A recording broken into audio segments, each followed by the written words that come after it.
The desperate howls echoing from the abandoned well grew weaker with each passing hour, until they were barely audible whispers carried by the mountain wind. Tom Miller had been hearing those haunting sounds for 2 days now, ever since he'd started his morning rounds, checking the old mining equipment scattered across his property. The concrete well, forgotten for decades and hidden beneath overgrown brush, had become a death trap. When Tom finally located the source of the cries, his heart sank. 30 feet below, a young grey wolf lay motionless on the muddy bottom, its ribs visible through matted fur. The animal's golden eyes tracked Tom's movement above, but it no longer had the strength to stand. Tom knew he had minutes, maybe less, before exhaustion claimed another victim of human carelessness. Without hesitation, Tom rappelled down with climbing gear he kept for equipment maintenance. The wolf's lips pulled back in a weak snarl as Tom approached, revealing white fangs, but the animal was too weak to do more than tremble. Tom wrapped the wolf in his jacket, feeling how the creature's body shook with cold and fear.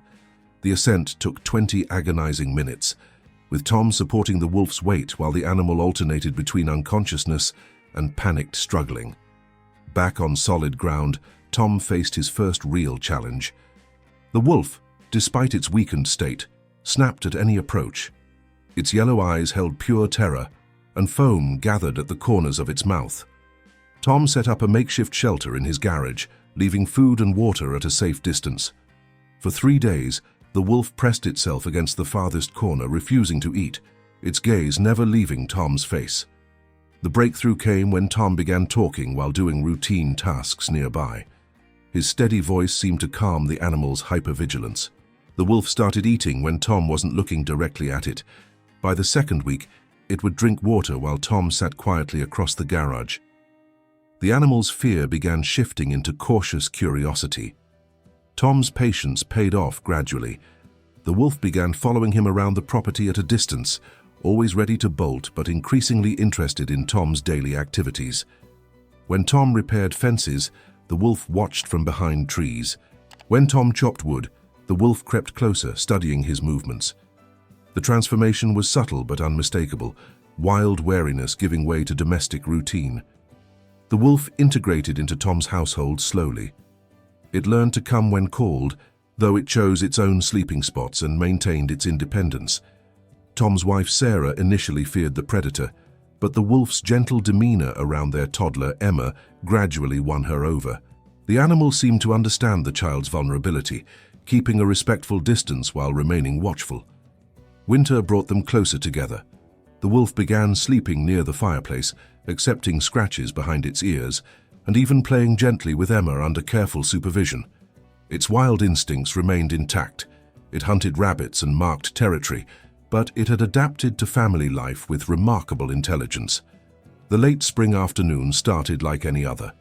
Tom was repairing the dock while Sarah worked in the garden. 2-year-old Emma played nearby, her laughter mixing with birdsong. The wolf dozed in the shade, one ear always tuned to the family's activities. Emma's sudden silence broke the peaceful atmosphere. Tom looked up to see his daughter's small form disappearing beneath the lake's surface, her tiny hands reaching upward before vanishing completely.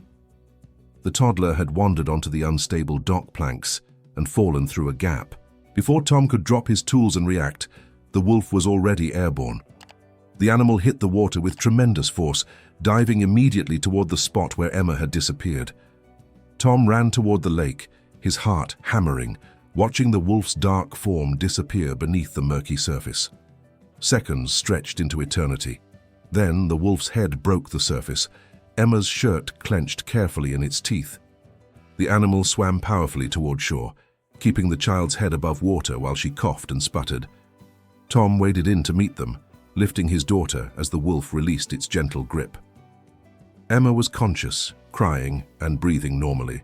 The wolf shook itself off and sat nearby, panting heavily but alert, its eyes moving between Tom and the child. In that moment, the animal's transformation was complete, not from wild to tame, but from solitary survivor to family guardian. Tom knelt beside the wolf, running his hands through the wet fur, feeling the steady heartbeat of the creature that had just saved his daughter's life. The wolf leaned into his touch, no longer the terrified animal from the well, but a loyal companion, who had found its place in an unlikely pack. The rescue that had begun in darkness had come full circle in the bright afternoon sun.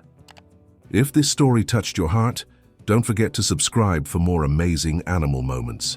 See you in the next tale.